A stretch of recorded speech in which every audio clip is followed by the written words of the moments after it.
There's a place that keeps showing up in your dreams. Silent, nameless, and endlessly recurring. A long hallway, grey, windowless, without light. Only the sound of your footsteps echoes back at you, as if no one has ever walked that space but you. You don't know why you're there. You don't know why you keep returning. But you know, without question, you've been there before. Sometimes you dream of standing before a faded wooden door. Your hand trembles as it reaches for the handle, though you don't know why. You hear something, faint like the wind, but also like someone crying. You never see a face in the dream, but you feel with absolute certainty something inside that room knows you, and it has been waiting for you for a very, very long time.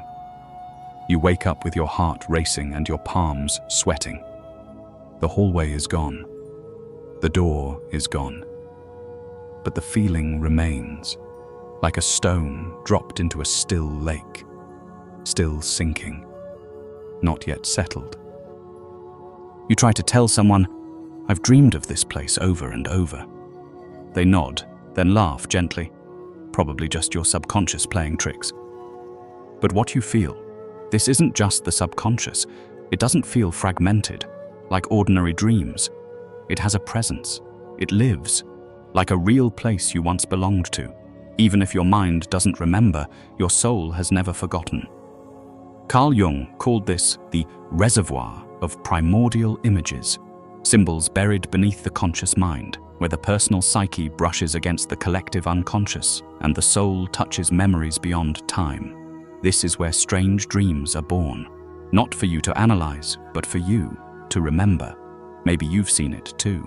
An endless staircase where you climb but never arrive. A barren hill where someone stands with their back to you. A locked box. You know exactly what's inside, but no one lets you open it.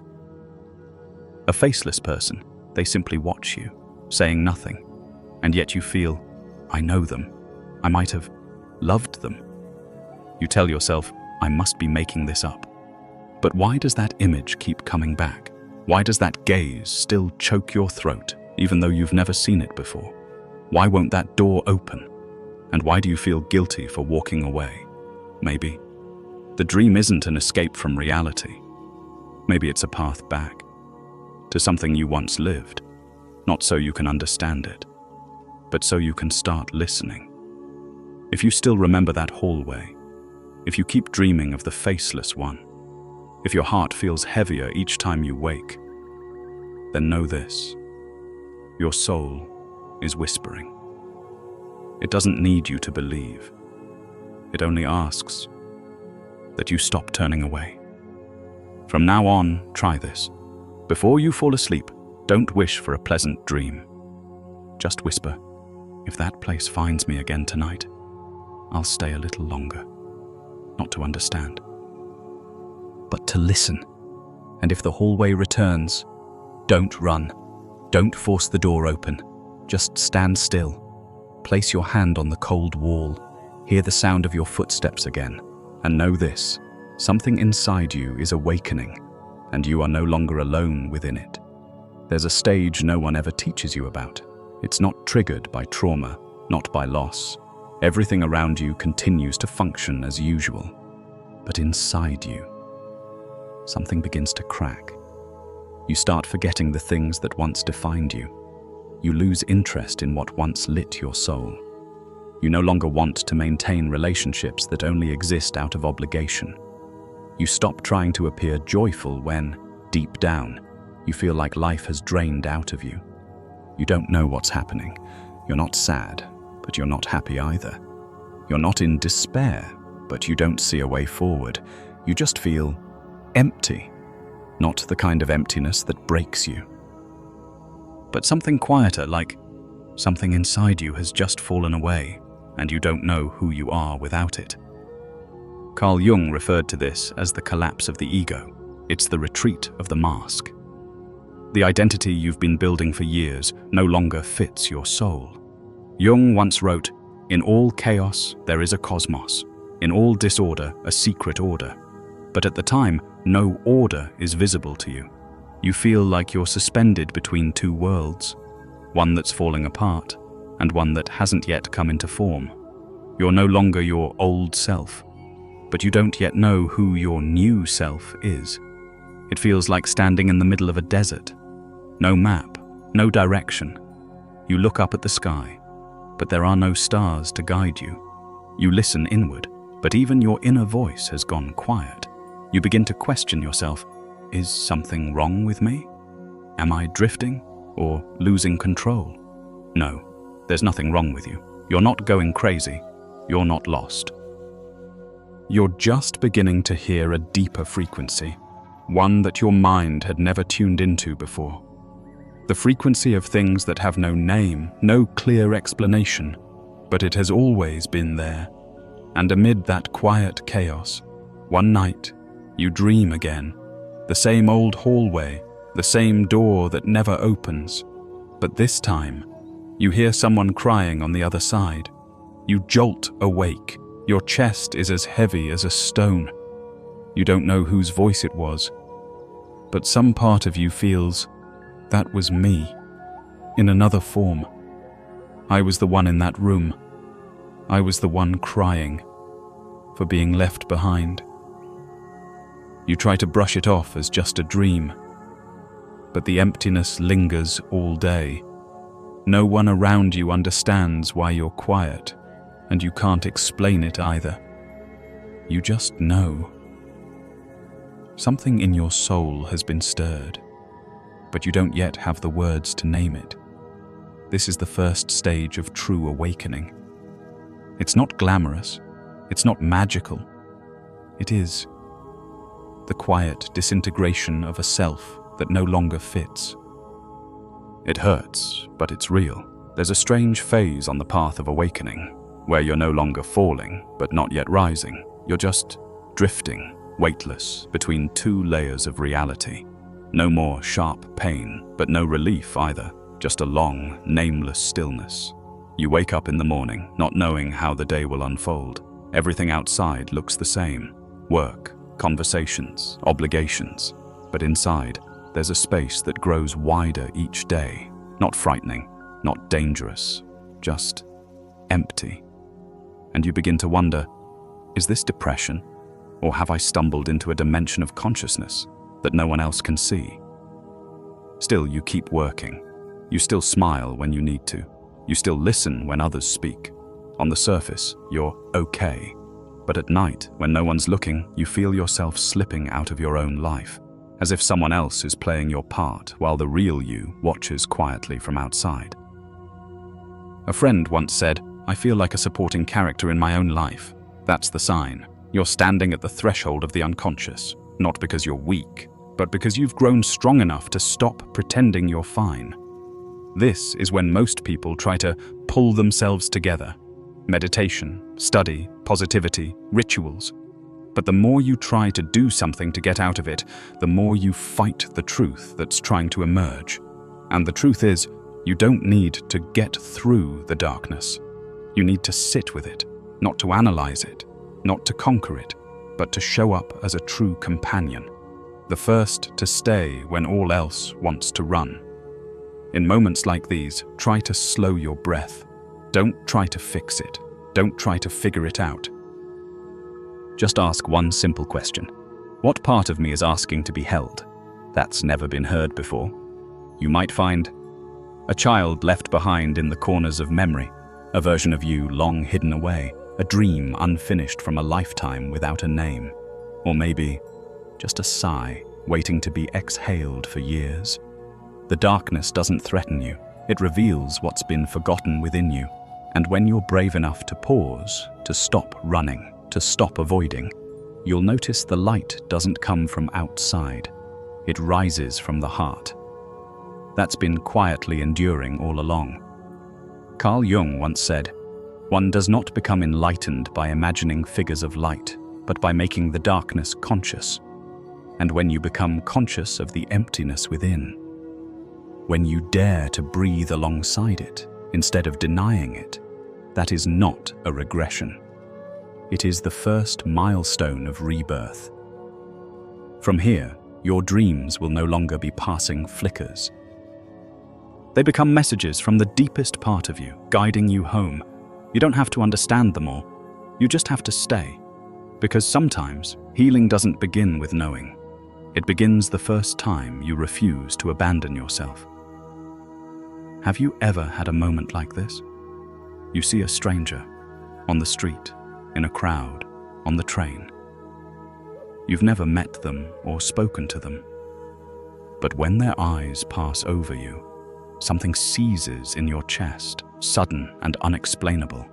Your heart races, your throat tightens, not because of fleeting attraction, but because I know this person, not from this life, but from somewhere far, somewhere old. It's not an illusion, not a trick of the mind. It's an emotional memory, wordless, nameless, but strong enough to bring tears to your eyes in the middle of a busy street. Emotion is the soul's first language, and sometimes it awakens before you even understand what you're feeling. A young woman once wrote me a letter. I keep dreaming that I'm drowning, the same dream, again and again, but strangely, I'm not afraid. It feels like something I've already lived through. And after each dream, I wake up with my heart soaked in tears. Not sadness, not panic, just a deep longing I don't know how to name. Soul memories aren't like human memories. They're not stored in the brain. They're etched into the emotional field of your energy.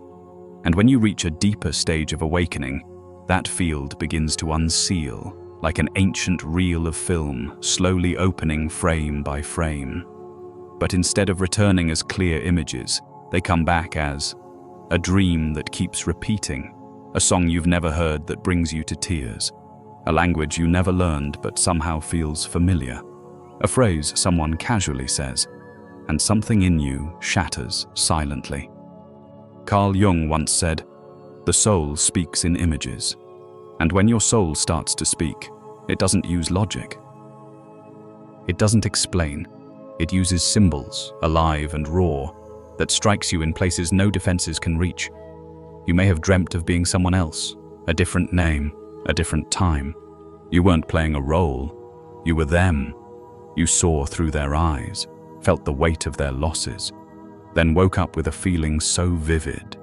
It was as if you had just lived an entire other life. Don't rush to dismiss it. Don't label it as fantasy or delusion, because maybe what you're experiencing, it is a memory from a lifetime your soul once walked. It doesn't come back to confuse you.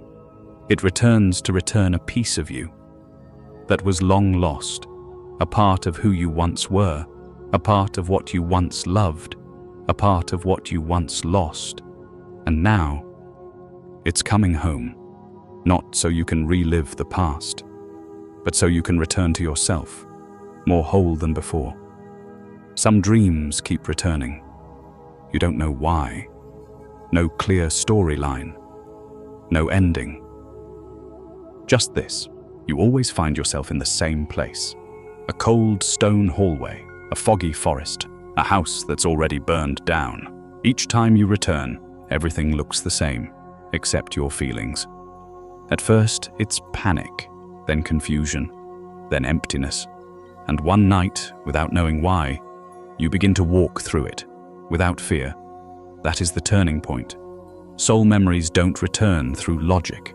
They return in proportion to the heart's readiness. Every time you dream, your soul is gently asking, are you soft enough now to listen? Will you run away, or will you stay?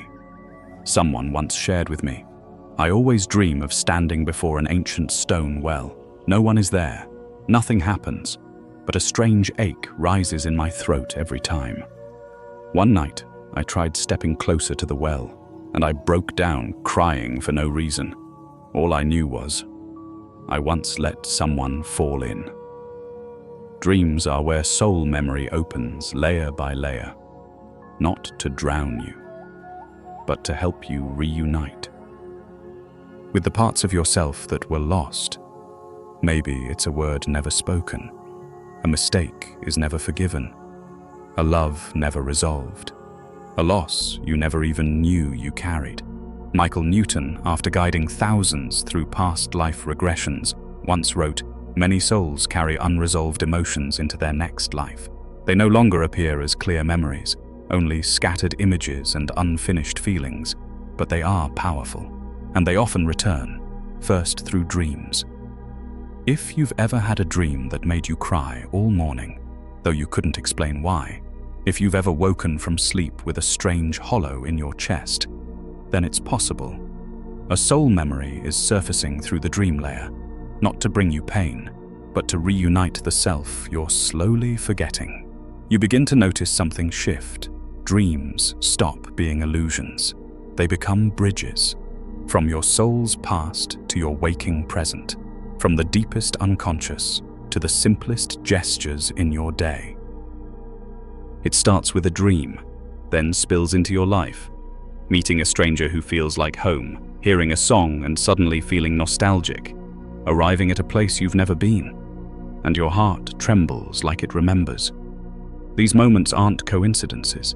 They are the soul's mechanisms of remembrance, not through memory, but through emotion, through intuition, through symbols.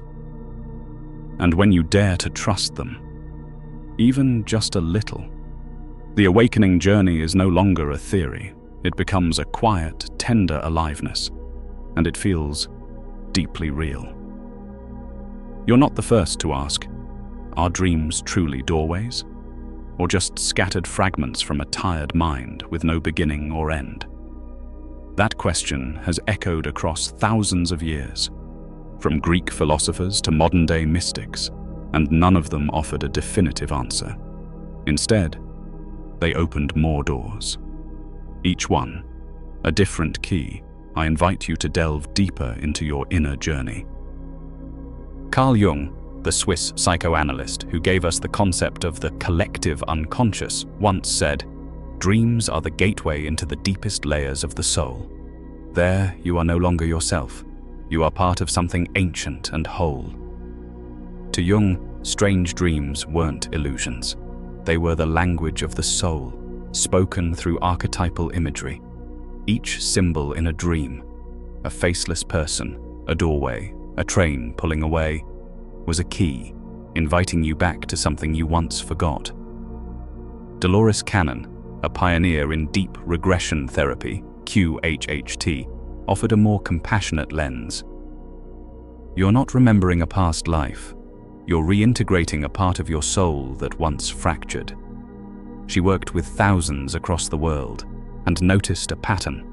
Many souls carried recurring images in their dreams, unaware that these were clues from lifetimes left unfinished.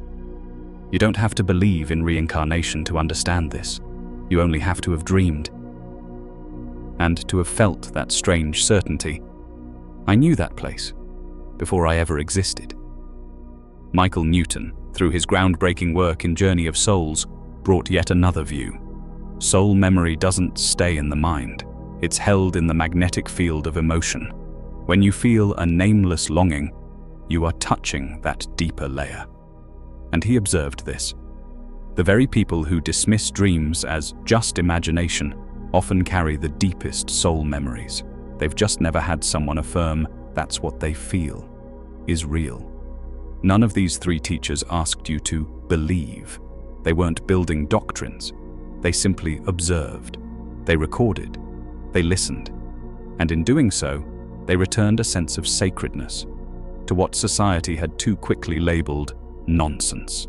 So if you've ever dreamed of a forest and woke with tears quietly falling, if you've ever seen a silver-haired boy repeating again and again in your sleep and felt a grief you couldn't name, don't rush to dismiss it. Because maybe you just stepped into the same doorway that thousands before you have walked through, with the same uncertainty, the same stirring, and eventually, the same remembering. The wisdom here isn't meant to make you understand.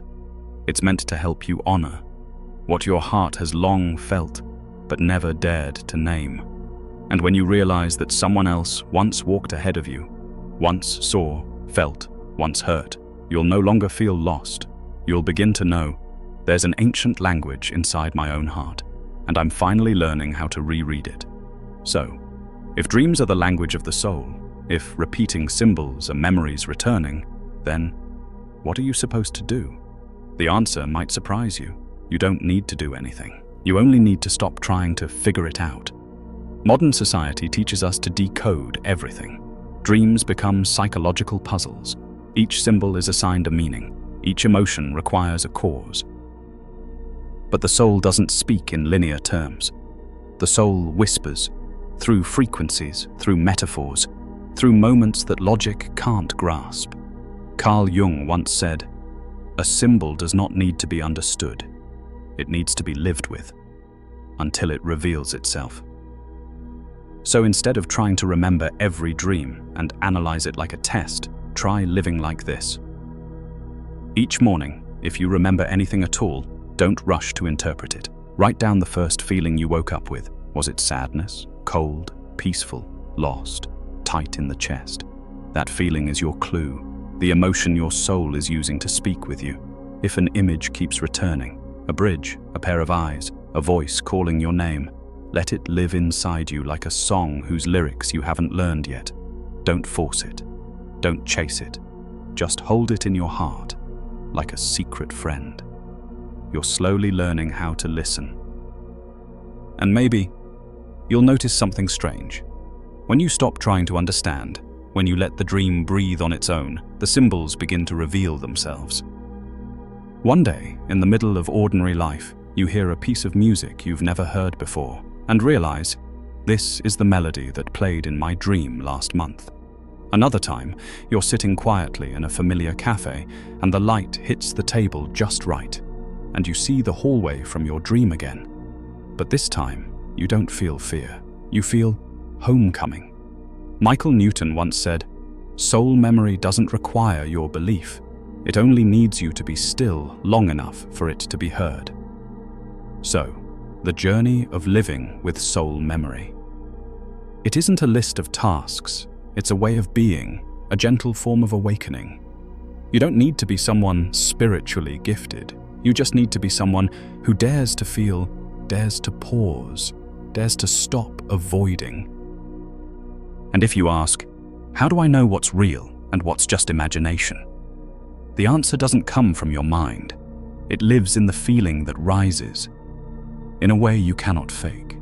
If an image from a dream makes you cry without warning, if a stranger's glance makes you feel completely seen, then maybe you don't need to prove it with logic anymore, because the soul doesn't need evidence.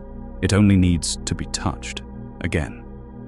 So, from now on, if you find yourself dreaming again of that strange house, that wild forest, that door that never opens, remember this. You don't need to understand. You just need to stay a little longer, because maybe, in that very place, you'll no longer feel so alone. Maybe your soul, from some life long ago, has been waiting for you to return, one breath at a time. Imagine this. You return to that familiar dream, for the who knows how manyth time. The same house, the same wind slips through the old window frame. The same hallway with flickering lights, faded like memories waiting to be dusted off. But this time, something's different. You're no longer rushing through. You're not searching for an exit. You simply stand still. Just stand there and listen. No trying to understand. No analyzing. You let every symbol appear as it is. And when you stay quiet long enough, you hear it. A soft knock. From the last room at the end of the hallway. That room. You've always passed it by. It had no name. Never opened, as if it was never meant for you. But tonight, your soul knows. It's time to knock on your door. You step closer. Your hand trembles, not from fear, but from the knowing that what comes next. It is not small. You place your hand on the doorknob. Cold, but alive. You take a breath and open. No blinding light, no mystical voice. Just a quiet room, bathed in golden dust, and on the table, an old journal. You turn to the first page. The handwriting is unfamiliar, but you understand it because you were the one who wrote it long ago. Each page holds a memory of your soul, a time you loved and lost, a time you abandoned yourself just to be accepted, a time you rose even though fear tried to swallow you, and then you reach the last page. Only one line, written small. I've always been here, waiting for you to remember. You wake up. No need for interpretation. Just one thing is clear. You are no longer the person you once were. Not because you now know more, but because you've forgotten less of what truly belongs to you. Maybe that dream lasted only one night, or maybe it was a memory stretching across lifetimes. Whatever it was, you saw it when you're quiet enough to hear, broken enough to open, and willing enough to walk forward. What once seemed like a dream will rise as a truth you've been carrying all along. Maybe after this video, you won't immediately remember something magical. That's okay. Awakening doesn't always come with lightning. Sometimes it arrives in the softness of an unnamed morning, when something in you stirs at the eyes of a stranger. Or maybe one night, you return to that old dream. And this time, the door finally opens. Before we end, I want to leave you with a single image, a nameless door, a dust-covered journal, a silent call, and a soul, your soul, still there, never having left. So if, one night, you find yourself wandering into that familiar dream again, try this. Don't run. Step closer, and gently ask, is there something I once forgot that now is ready to be remembered?